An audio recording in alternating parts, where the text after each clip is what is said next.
Maintenant, nous démarrons par le quotidien national d'information, La Nation, qui titre paiement du rappel de la revalorisation du point indiciaire.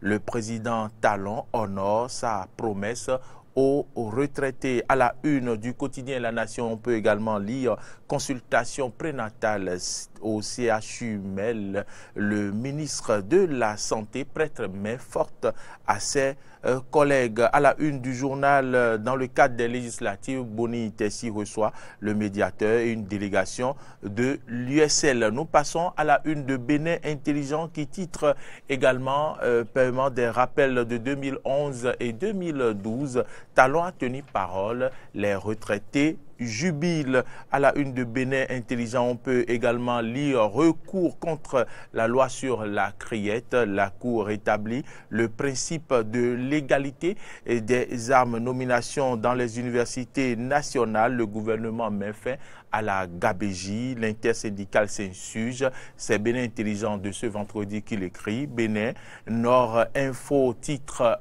bien sûr à sa une, mise en service d'une centrale de 12 mégawatts à Parakou par le ministre donnant Jean-Claude Oussou.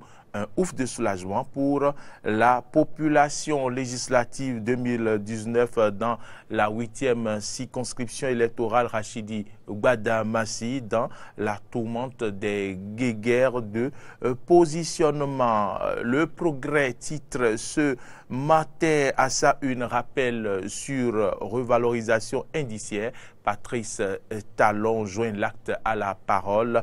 Les 23 000 retraités payés le 30 janvier. Décision de la Cour, l'alinéa 2 de l'article 12 de la loi sur la criette est contraire à la Constitution. C'est à lire à la une du quotidien Le Progrès qui s'intéresse également à la police républicaine. Action de la police républicaine à la une du journal. 180 kg de faux médicaments saisis et 5 cybercriminels interpellés. Et puis les 4 vérités de ce matin, titre en manchette, recours en inconstitutionnalité de la loi numéro 2018-13, une nouvelle décision de la Cour sur la criette. La Cour donne raison à certains avocats et citoyens.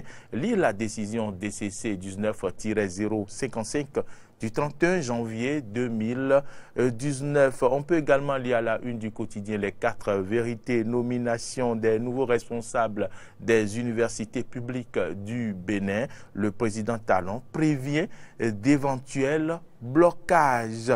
Nous allons passer à la une du quotidien Le Matin. Le matin de ce matin, titre regain de signature d'accord de financement par le gouvernement. Le Bénin retrouve sa crédibilité chez les bailleurs. Et puis, le journal s'intéresse également à la décision DCC 19-055 du 31 janvier 2019, une disposition de la loi sur la criette qui est contraire à la Constitution. Affaire ICC, service à la criette, le procès encore prorogé jusqu'au 7 janvier prochain. Nous passons à la une de Fraternité, le journal de Ménotin qui titre recours en inconstitutionnalité de la loi portant création de la criette. La Cour tranche. L'alinéa 2 de l'article 12 de la loi numéro 2018-13 est contraire à la Constitution. Transformation à 50% de la production nationale d'ananas de Cétracné pour l'atteinte des objectifs du gouvernement. Lancement du site internet de la police républicaine. Fraternité s'intéresse au sujet. Les plaintes désormais possibles sur le site www.dgpr.bj. Et puis, on passe à la une du quotidien La Presse du jour. Presse du jour de ce jour, titre paiement effectif des rappels de la revalorisation du point indiciaire. Talon a tenu parole et les retraités jubilent. Recours en inconstitutionnalité de la loi portant création de la criette. La Cour donne raison aux avocats et certains citoyens. À la une du journal, on peut également lire nomination des chefs d'établissement dans les universités publiques. L'intersyndicale des enseignants des UNB, Université nationale du Bénin, dénonce une ingérence politique. Dynamisme Info, titre faible performance à la tête de leur département ministériel. Ces collaborateurs de talon qui doivent être interdits de toute activité liée aux législatives. Les précisions sont alliées à la page 3 dans le journal. Recours en annulation contre la date des élections, un projet qui n'a visiblement pas de chance de prospérer avec la Cour Djogbenou. C'est bien sûr le Dynamisme Info qui en parle ce matin. Suspension des chefs d'entité et récurrentes difficultés des étudiants. Le gouvernement se met à dos la communauté universitaire. Élection à l'ARAC, Dynamisme Info en parle. Nécessité de faire place au débat d'idées plutôt qu'aux invectives. Le meilleur de ce matin, titre nomination dans les universités publiques du Bénin, les enseignants supérieurs contestent le choix d'Atanasso. Et puis, permet des rappels de la revalorisation du point indiciaire, Talon et Wadaï tiennent parole, 23 000 retraités satisfaits. Le meilleur en parle ce matin et évoque la question concernant la police républicaine pour mieux informer le public béninois et faciliter le suivi des plaintes. La police républicaine se dote d'un dynamique site web. Voilà qu'on est ici, la une des journaux de ce vendredi 1er février 2019 prend fin. Merci à toutes et à tous de nous avoir suivis. Merci à la réalisation. Merci à vous, Arnaud Mori Agoua. Comme on le dit, hein, ça a beaucoup fumé. Ça a fumé. J'ai voulu dans mettre... la presse, ce matin, plusieurs sujets abordés. Mais l'actualité, c'est quand même le sit-in des anciens du supérieur. Oui. Ce jeudi, il dénonce d'ailleurs la nomination des universitaires. Oui, les anciens du supérieur, vous les avez reçus ici, vous avez reçu l'un des syndicats et l'un des responsables des syndicats, et donc il a quand même évoqué ici les raisons pour lesquelles cette nomination n'aura pas lieu, mais également ces nominations ne sont pas conformes à la démocratie instaurée dans le microcosme universitaire, mais également le gouvernement quand même a fait un passage en force, comme l'a dit Aristide Setin hier, c'est le gouvernement qui choisit sa politique, la politique liée à l'éducation dans le pays, même si il y a eu des élections. Mais est-ce qu'on peut faire cette politique sans tenir compte des préoccupations de ceux qui animent réellement le secteur? Comme je l'ai dit hier, vous êtes revenu sur la préoccupation. Le gouvernement a ses raisons qui ne sont pas encore révélées au grand jour. Je ne sais pas s'il faut le dire, le gouvernement quand même a envoyé des audits dans plusieurs milieux étatiques, et donc on ne sait pas encore les raisons qui motivent le gouvernement. Certains disent que c'est des raisons politiques, c'est pour pouvoir maîtriser un peu la politique au niveau des universités, qu'il faut mettre les hommes de main pour pouvoir bien maîtriser, et surtout pour les législatives qui approchent. Mais en réalité, d'autres disent que, en fait, ces personnes élues à des postes de responsabilité à l'université, ces professeurs se croient tout-puissants et se permettent de faire leur volonté parce qu'ils se disent que ce sont mes pairs qui m'ont élu. Et donc, c'est des raisons qu'on entend dans l'opinion publique. En ce qui nous concerne, nous pensons quand même que une démocratie instaurée, c'est mieux quand même en ce qui concerne déjà l'habitude donnée aux enseignants. Mais si aujourd'hui le gouvernement prend du recul et comprend que c'est les nominations qui peuvent régler les problèmes, alors là, nous, on ne peut que se plier à ça. On ne sait pas si c'est sorti, ou bien du moins le sitting d'hier, le sitting qui a eu lieu ce jeudi et au ministère de l'Enseignement supérieur pourra amené le gouvernement à changer sa position. Mais ce n'est pas sûr, puisqu'il y a déjà eu plusieurs situations sur lesquelles le gouvernement a maintenu ferme sa position. Et par rapport à cela, la presse du jour a titré ce matin, eh bien, la presse du jour parle de quoi? L'intersyndicale dénonce une ingérence politique. Le meilleur parle de choix. Si on peut avoir la une du quotidien Le Meilleur, Igor Ntondi, voilà, le réalisateur du jour, Le Meilleur, ou la presse du jour, ou encore Dynamisme Info, qui dit que le gouvernement se met à dos la communauté universitaire. Alors, qu'est-ce qui pourrait se passer? Déjà, avec ce sit-in, c'est prévu qu'il y aurait certainement d'autres mouvements à l'université. Est-ce qu'on ne va pas une situation assez instable?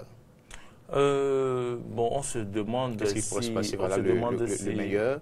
On se demande si les enseignants iront jusqu'à ce que qu'on ait des situations stables à l'université, ou du moins qu'il y ait blocage des cours. En tout cas, moi je me dis quand même que si telle est la décision du gouvernement et que le gouvernement ne veut pas changer de position, les enseignants seront obligés de se plier à cette décision du gouvernement. Et sinon, ce bras de fer ne conduira à rien. Je ne pense pas. C'est vrai qu'il y a eu des nominations. Est-ce que ils vont sortir d'autres arguments comme quoi ceux qui ont été nommés, c'est des nominations contestables ou bien quoi? Pour le moment, ces arguments ne sont pas encore sortis, et donc je pense quand même que on doit patienter pour voir dans les tout prochains jours ce qui peut se passer. Alors si c'est qui tient à placer un mot dans ce débat aussi. Oui, je voudrais demander tout simplement aux enseignants du supérieur de se conformer à cette décision. Parce que depuis hier, je continue avec mes investigations. J'ai demandé à un professeur hier sur quel test, sur quelle loi, sur quel, je vais dire test, les universités se basent pour faire des élections. Et moi, j'ai compris encore hier que c'est sur un décret. Bien sûr. Le président de la République peut annuler un décret. Et il a encore la capacité de prendre un autre décret. Alors, est-ce qu'il y a eu violation des tests? Moi, je me base souvent sur les tests. Mais il y a quand même déjà un principe de démocratisation qui a été établi et qui permettait aux enseignants de choisir. Si nous avons élu un président de la République, est-ce que vous ne pensez pas aussi que c'est une violation des libertés académiques soulevées par certains... Moi, je voudrais demander pourquoi on parle de violation de liberté. Je ne sais pas quelle liberté a été privée là. Moi, c'est la question que je me pose. Quand nous avons reçu le professeur Gandonou de l'intersyndicale, il a justement parlé des craintes qui se résument en quelques mots. On peut parler de... Ils craignent une politisation à outrance quand on aura désormais des responsables qui seront nommés directement par le ministère. En tout cas, nous aurons à faire le débat tout à l'heure, à comprendre les motivations, les réelles motivations de l'option prise par le régime actuel. Ça sera partie des cryptages avec le docteur Enagnon Brice. Tout ce que je sais, c'est que quand vous êtes élu, généralement à l'université, il est très difficile de rendre compte. J'ai appris cela, qu'il y a certains doyens, vice-doyens, qui n'arrivent pas à rendre compte. Mais est-ce que cela justifie le fait qu'on puisse changer d'option en parlant de nomination? Il y a beaucoup de... Est-ce qu'il ne peut pas y avoir mauvaise gestion quand on est nommé? Il peut y avoir, mais là c'est difficile. Mais on peut vous sauter. On peut vous sauter à tout moment. Et vous allez voir, avec les réformes aujourd'hui du président Patrice Talon, vous êtes obligé de rendre compte et de faire le travail. Obligation de résultat. Et je pense que c'est dans cette politique. Mais il y a aussi le revers. L'autre revers, c'est que voilà, qu'on soit quand même sous pression. Et là, aujourd'hui, quand le gouvernement vous nomme, vous détournez, la criette est là. Et vous ne pouvez même pas détourner. Plane sur votre tête. Raison pour laquelle il y a la bancarisation Gardez vos analyses, vos réactions pour tout à l'heure. Le débat, c'est pour tout à l'heure avec Dr Enagnon Brice. Ça peut choquer quand on est habitué à un système expérimenté déjà. Ça peut choquer. Moi, je comprends bien les enseignants. Cette réaction, elle est normale parce que quand eux, ils ont déjà expérimenté le système de nomination. et après, on est passé à la démocratisation. Donc, ils ont eu le temps de comparer les deux. Et si aujourd'hui, les enseignants revendiquent, ou bien du moins, comme l'a titré le meilleur, les enseignants sont contre le choix de Atanasso, qui aussi appartient à ce système, c'est que certainement que ils ont déjà fait l'expérience et ils voient que la démocratisation est mieux. Mais voilà, on comprend leur réaction. Si c'est le cas, les enseignants doivent réagir. C'est comme si on vous a habitué à quelque chose de bien et on vous donne autre chose auquel vous n'êtes pas habitué, c'est normal que vous réagissez.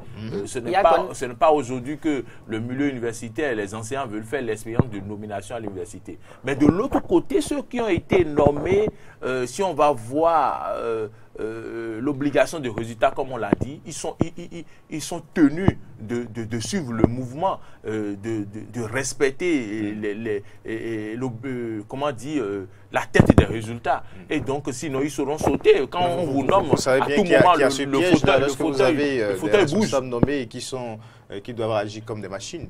Vous comprenez ce que je dis? Oui, tout à fait. Ça va être mécanique. Mais le problème aussi aujourd'hui... C'est carrément le monde de la recherche, le monde de scientifique va tourner à autre chose. Tout à fait. Je pense que c'est le gouvernement qui finance les activités de l'université.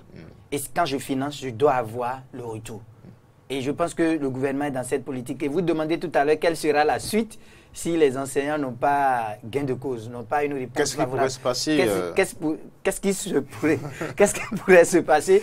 C'est qu'ils n'ont seulement que 10 jours de grève désormais. 10 jours de grève. Donc, s'ils se lancent dans l'affaire de grève, le gouvernement peut leur donner 2 semaines. Après les 2 semaines, ils ne pourront plus faire grève durant toute l'année universitaire. Donc, je pense qu'aujourd'hui, le mieux, c'est d'échanger avec le ministre. Et si c'est à voir, il y a des gens qui n'ont pas peut-être les capacités pour diriger une école, ils peuvent échanger avec le ministre. Mais si c'est un bras de fer avec le gouvernement, moi, on m'a toujours dit, on n'affronte pas une force publique. Mais les enseignants, de toute façon, pas un bras de fer encore. Hein. Non. Pour tester une décision, ils n'ont pas... Vous l'avez vu, ils ont choisi le système de sitting. Et on a vu quand même les grands professeurs. Bon, on va le voir tout à l'heure dans les images. Ça ne peut qu'être ça, parce qu'ils n'ont plus le droit de grève en tant que tel. Dans quelques instants, nomination des responsables des unités de recherche et de formation des universités publiques. Eh bien, c'est dans un instant, quelles sont les motivations, comment justifier cette décision, l'option prise par le gouvernement. Ce sera avec le docteur Nayon Brice Sou, président de l'ONG Amoklinwek.